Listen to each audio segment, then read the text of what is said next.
8th February 1947. The Jnani's mind is Brahman itself. I went to the hall about 7:30 this morning. It was all silent inside. The aroma of the burning incense sticks coming out of the windows indicated to the new visitors that Bhagavan was there. I went inside, bowed before Bhagavan, and then sat down. Bhagavan, who was all along leaning on a pillow, sat up erect in the Padmasana pose. In a moment, his look became motionless and transcendent, and the whole hall was filled with lustre. Suddenly, someone asked, "Swamiji, do the Jnanis have a mind or not?" Bhagavan cast a benevolent look at him and said, "There is no question of one realizing Brahman without a mind. Realization is possible only if there is a mind. Mind always functions with some upadhi, support. There is no mind without upadhi.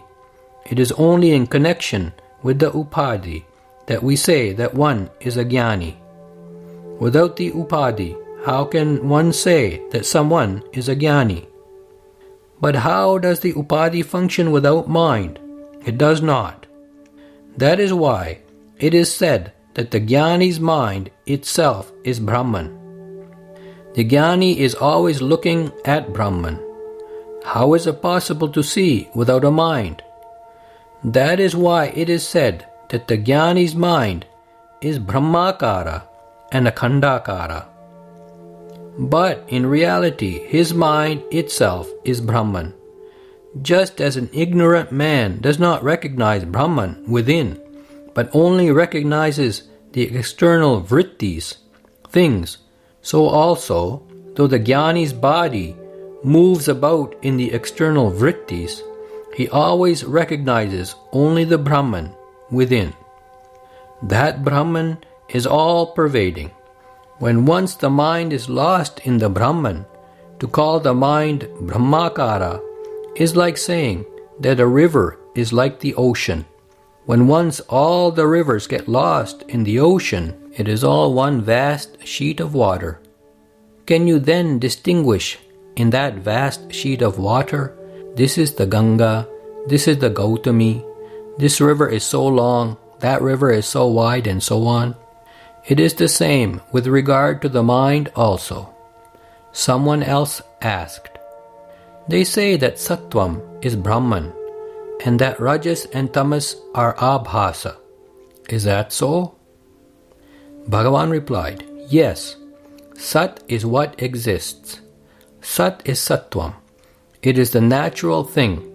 It is the subtle movement of the mind. By its contacts with Rajas and Tamas, it creates the world with its innumerable forms.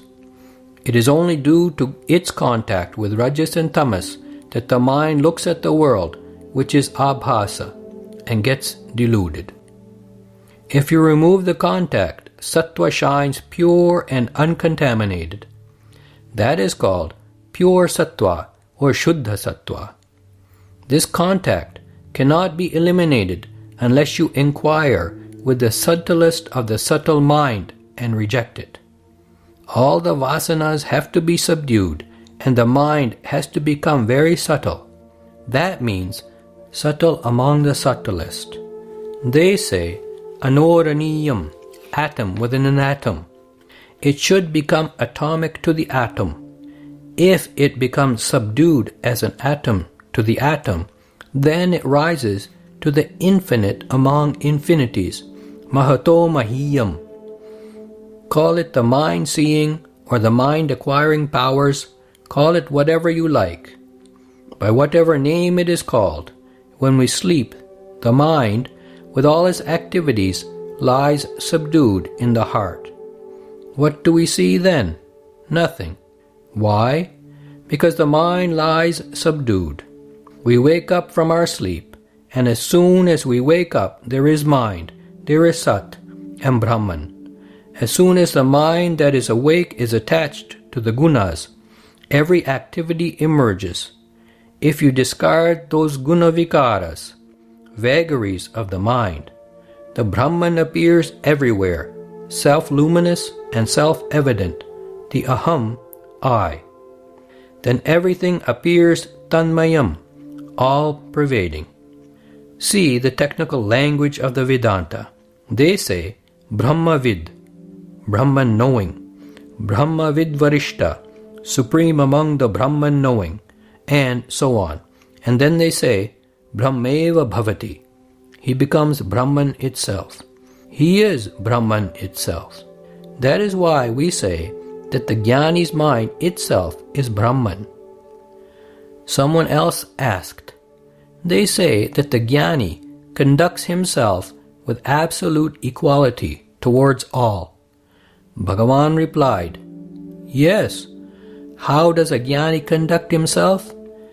Maitri karuna mudito pekshanam sukha dukkha punya punya vishayanam bhavana tas chitta prasadanam. Maitri, friendship, karuna, kindness, mudita, happiness, and upeksha, indifference, and such other bhavas become natural to them. Affection towards the good, kindness towards the helpless, happiness in doing good deeds, forgiveness towards the wicked, all such things are natural characteristics of the Jnani. Patanjali Yoga Sutras 1.33